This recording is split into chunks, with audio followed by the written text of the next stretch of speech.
Hello students, welcome to Shifanaz channel. आज हमारा होने वाला है डे 3।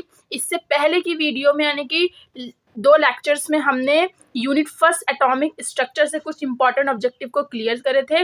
आज हम क्लियर करेंगे यूनिट 2 जिसका नेम है एलिमेंट्री ऑफ क्वांटम मैकेनिक्स। इस यूनिट से हम कुछ ऑब्जेक्टिव क्वेश्चंस को डिस्कस करेंगे और जैसे कि आपको पता है हमारी रोज वीडियो 9 PM पे अपलोड हो जाती है। अगर आपने यूनिट फर्स्ट के ऑब्जेक्टिव क्वेश्चंस को नहीं देखा है तो जाके ज़रूर वॉच करिए, मैं उसका लिंक डिस्क्रिप्शन में डाल दूंगी। जल्दी से देखते हैं, हमारा डे 3 में हम लोग यूनिट 2 के क्वेश्चन डिस्कस करने वाले हैं, जो कि यूनिट 2 भी आपकी बहुत ही इंपॉर्टेंट यूनिट है और यूनिट फर्स्ट से रिलेट करती है। तो जल्दी से देखते हैं हमारे कौन कौन से ऑब्जेक्टिव क्वेश्चन इस यूनिट में शामिल है। जल्दी से देखते हैं पहला ऑब्जेक्टिव आपसे क्या बोल रहा है।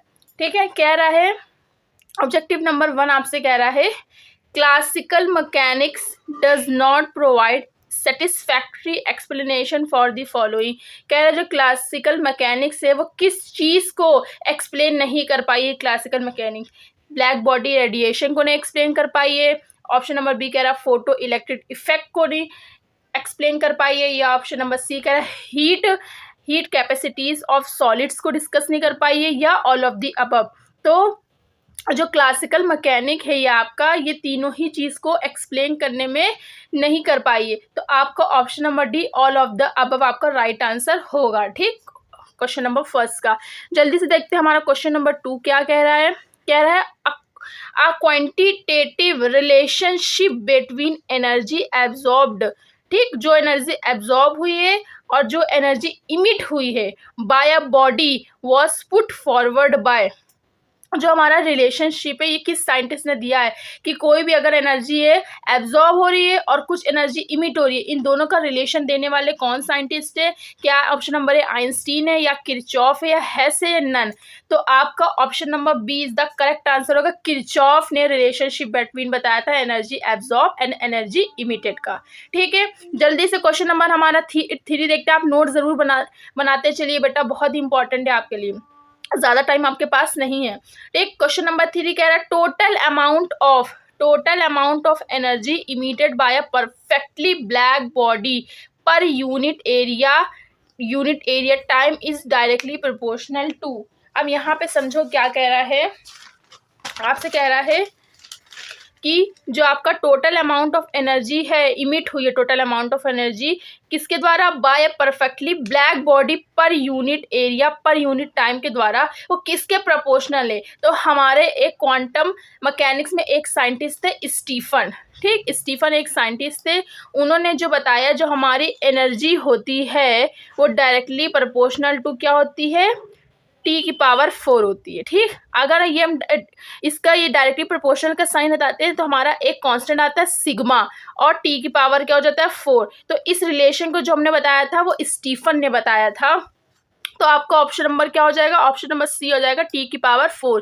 ये आपका क्या होता है, पर यूनिट टाइम, पर यूनिट एरिया पर यूनिट टाइम के लिए आपका रिलेशन है जो स्टीफन ने बताया था। ठीक, क्वेश्चन नंबर 4 आपसे कह रहा है the Schrodinger wave equation in 3 dimensional is given by. अगर वो एक्स एक्सिस पे भी है, वाई और जेड तीनों डायरेक्शन में अगर हो रही है इक्वेशन, तो उसका क्या होगा, हमारा एक रेशियो टर्म तीनों को मिलाकर क्या आएगा। तो ऑप्शन नंबर ए आपसे कह रहा है क्या होगा, d² psi upon D X square, या होगा d² psi upon D Y square, या d² psi upon D Z square plus 8π² m divided by h² e - p psi is equal to 0। क्या आपका ऑप्शन नंबर ए होगा। ये option number B आपसे कह रहा है d² psi upon D X square. देखो तीनों में प्लस है लेकिन यहाँ पे माइनस आ गया है। ठीक है, तो ये वाला ऑप्शन भी आपका गलत होगा, क्योंकि जो इन तीनों का हम लोग एक्सिस का डायमेंशन इक्वेशन देखते हैं उसमें कभी भी माइनस नहीं आता। तो ऑप्शन तो ये गलत हो गया। ऑप्शन नंबर आपसे 3 बोल रहा है d² psi upon D X square, या d² psi upon D Y square, या आपसे बोल रहा है d² psi upon D Z square plus, यहाँ पे प्लस कर दिया सही है, लेकिन जो E - v एनर्जी और वेलोसिटी का जो वो होता है ये क्या होता है, ये प्लस में नहीं होता है, हमेशा माइनस में होता है। तो ये वाला ऑप्शन भी आपका क्या हो गया, इनकरेक्ट हो गया। ऑप्शन नंबर डी देखते हैं, d² साई क्या होता है, वेव फंक्शन को बताता है। ठीक है, divided by d² psi upon D Y square, d² psi upon D Z square plus 8π² m upon h² E - v is equal to psi is equal to 0। या आप देखो option number A option number D आपका दोनों ही similar है, ठीक है। नहीं, लेकिन यहाँ पे माइनस लगा तो ये वाला जो आपका क्वेश्चन है ये भी गलत हो जाएगा। जैसे कि मैंने बताया इन तीनों डायमेंशनल का हम लोग इक्वेशन देते हैं, सब में क्या आएगा, ऐड, क्योंकि हम सब एक्सिस के कैलकुलेशन को ऐड कर रहे हैं ना, तो हमारा ऑप्शन नंबर ए क्या हो जाएगा, करेक्ट आंसर हो जाएगा, जो कि आपका है D square psi upon D Y square D square psi upon D Z square plus 8 pi square M divided by H square E minus V into psi is equal to 0। ये आपका equation सही है for 3 dimensional, ठीक है। Question number आपसे 5th कह रहा है expression for energy for a particle in 1 dimensional box is. 1 dimensional के लिए एनर्जी का एक्सप्रेशन क्या होगा फॉर अ पार्टिकल के लिए क्या होगा, क्या वो E is equal to N square H square होगा। यहाँ पे देखो अगर कोई पार्टिकल है 1 डायमेंशनल है तो E N is equal to क्या होगा, N square upon into H square और 8 एम ए, ठीक, स्क्वायर। तो देखो यहाँ पे क्या होगा, एक पार्टिकल के बोले, मान लो अगर हम लोग का पार्टिकल यहाँ पे n इक्वल टू 1 होता है तो हम लोग E1 पार्टिकल की बात कर लेंगे, अगर n इक्वल टू 2 होगा तो 2 पार्टिकल की बात कर लेंगे।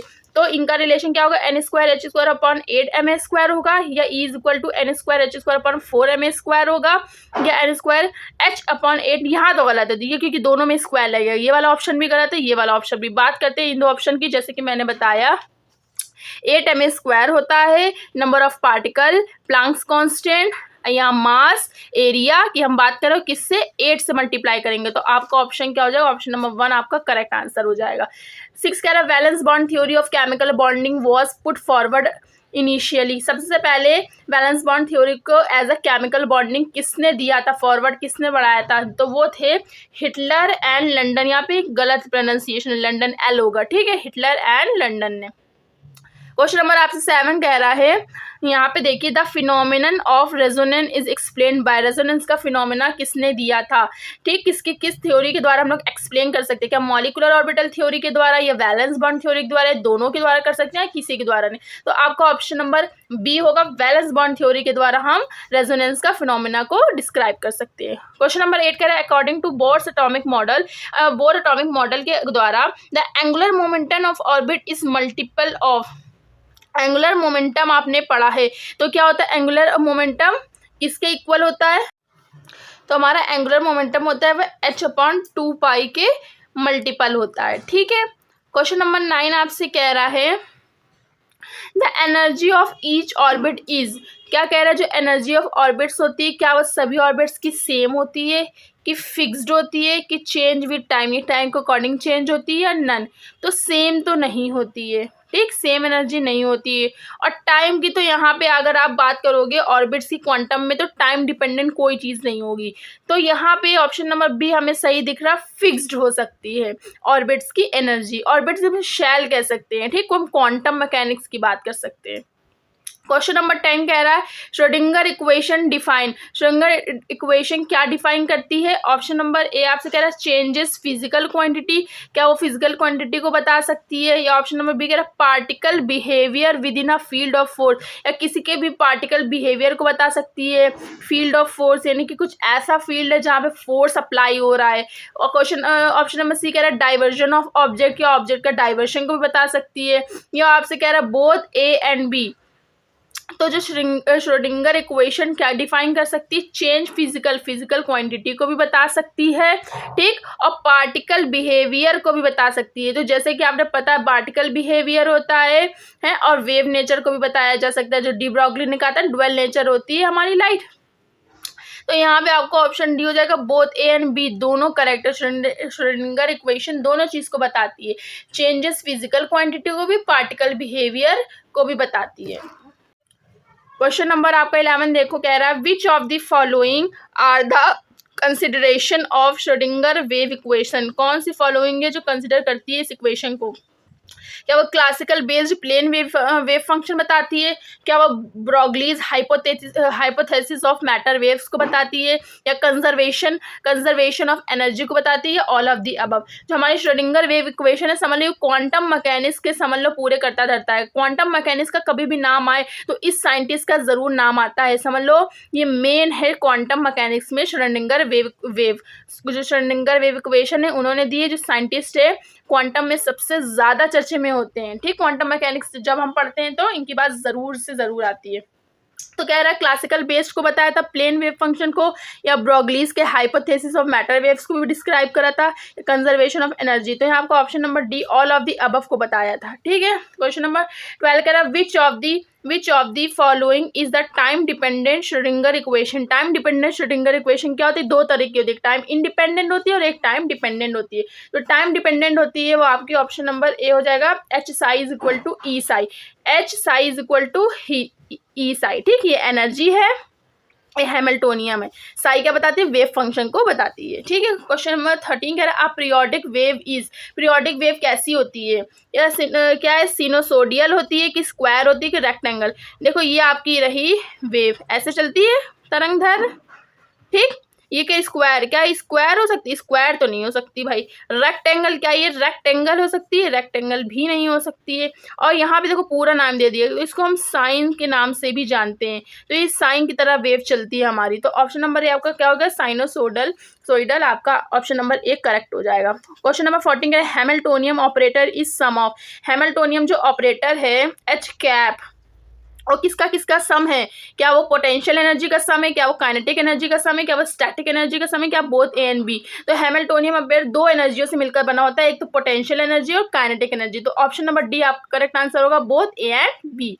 लास्ट क्वेश्चन है आज हमारे डे 3 का, which of the following are the application of Schrodinger equation. कौन सा ऐसा है जो श्रोडिंगर इक्वेशन पे एप्लीकेबल है? तो क्या वेव मैकेनिक्स है, क्या एटॉमिक स्ट्रक्चर है, या इलेक्ट्रॉन एनर्जी? कभी भी हम क्वांटम की बात करेंगे, क्वांटम मैकेनिक्स में वेव फंक्शन तो हमारा ज़रूर आएगा, और एटॉमिक स्ट्रक्चर भी आएगा, क्योंकि हम उसमें सेल्स, सब शेल, ऑर्बिटल्स की बात करते हैं।